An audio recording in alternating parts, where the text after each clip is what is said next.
Today's video is about 5 things to do when it's time to make a change.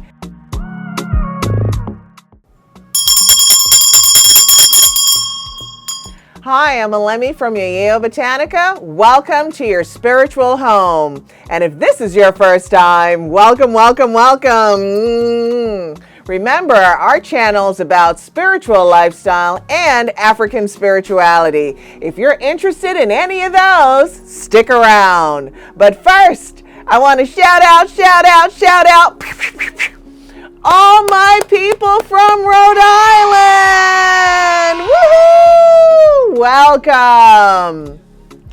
Today's video is about 5 things to do when it's time to make a change. So if you're interested in that, let's get started.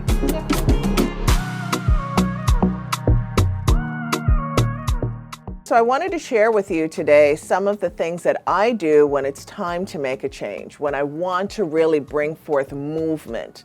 And we have various products for movement, soaps for movement, washers for movement, things like that. But I want to share with you things that I do that I've found to be very impactful. And the first one is focus. To focus on what is it that I need to change.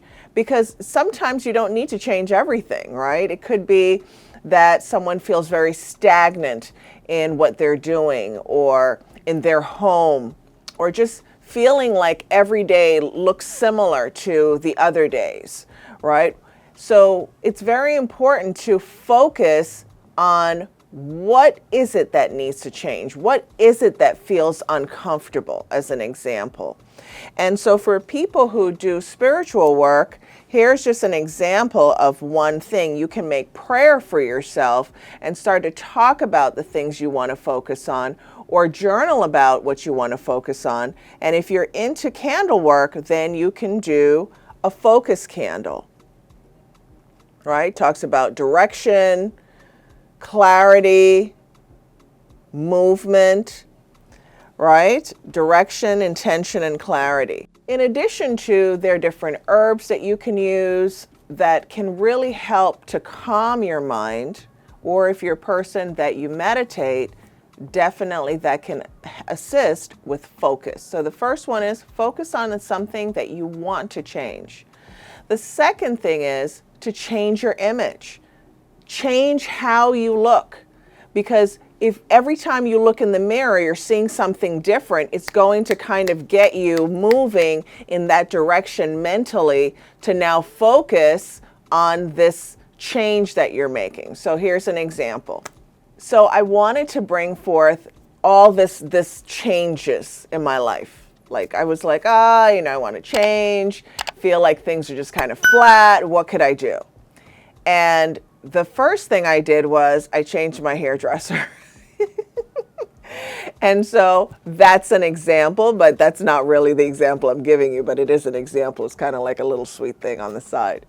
But I changed my hairstyle. And so this is why I'm sharing with you. It's great to change something about your image.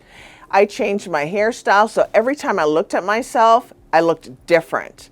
Even though I really enjoyed the way I looked before, it's like I just need something to break up this vibe, right?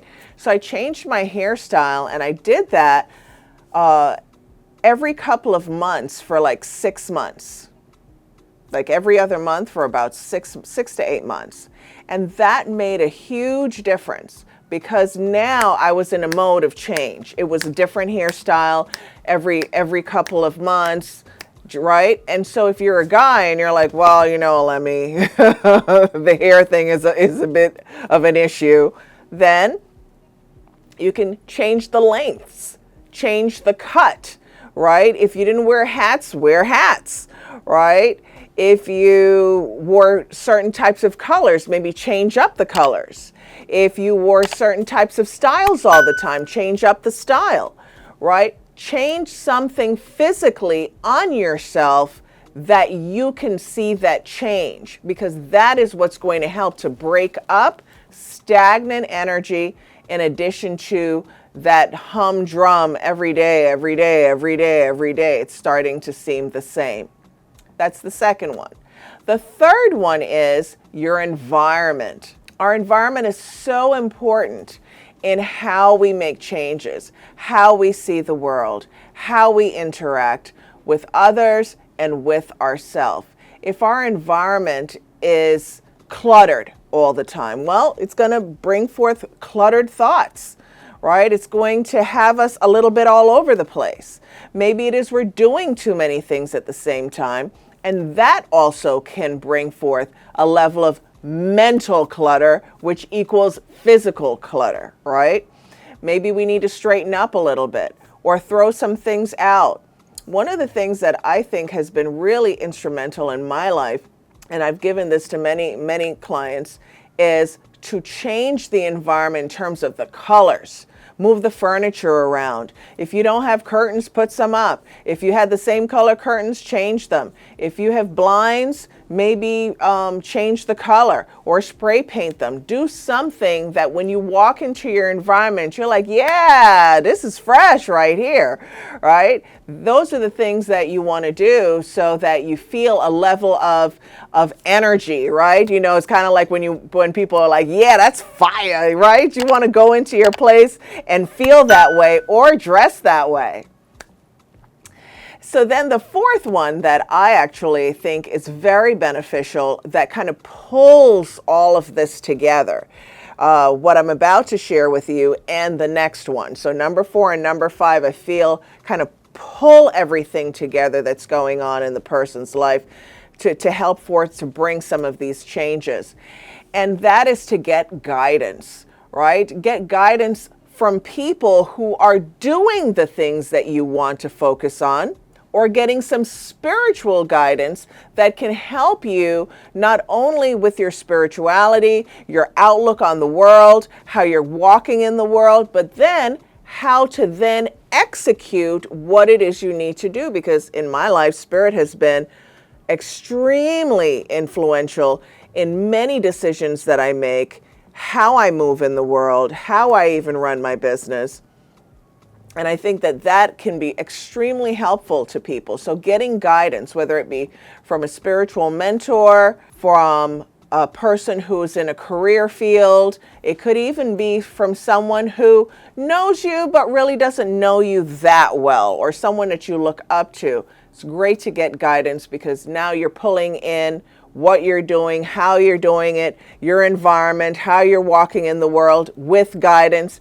And then the last one that I want to share with you today is ritual. And so I want to share this. This is valerian root that is in tincture form, so you can put drops in water and drink it.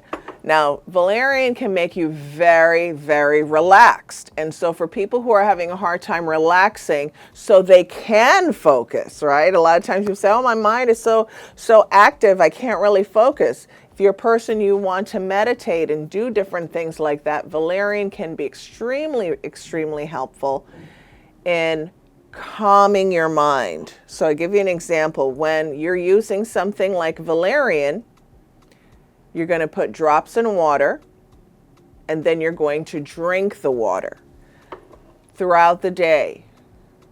After it starts to kick in, that's not the time to drive. Valerian can make you very relaxed, but it's a good time to really kind of think, meditate, write down, journal some of the things that you want to make changes with. And I would say, outside of taking something internally, taking spiritual washes, the water element, cleansing your house spiritually, cleansing yourself, cleansing your aura, cleansing your car, right? Cleansing your office, cleansing your space spiritually to uplift the vibration, right? Some people like to burn incense, some people like to spray things, mop, whatever it is that you feel drawn to. And people who are interested in doing candle work, who do candle work regularly, bringing the fire element and something else in together is a big, big bang. So I gave you 5 ways and things that you can do to make changes in your life, I guarantee you, see, the bell tolls to that. I guarantee you you'll be successful. And see you next time. Give me a thumbs up if you got anything out of this video. Definitely share us with others. We're on our way to 500K. Be with us and help to support our channel. And see you next time. Ashe, ashe, ashe.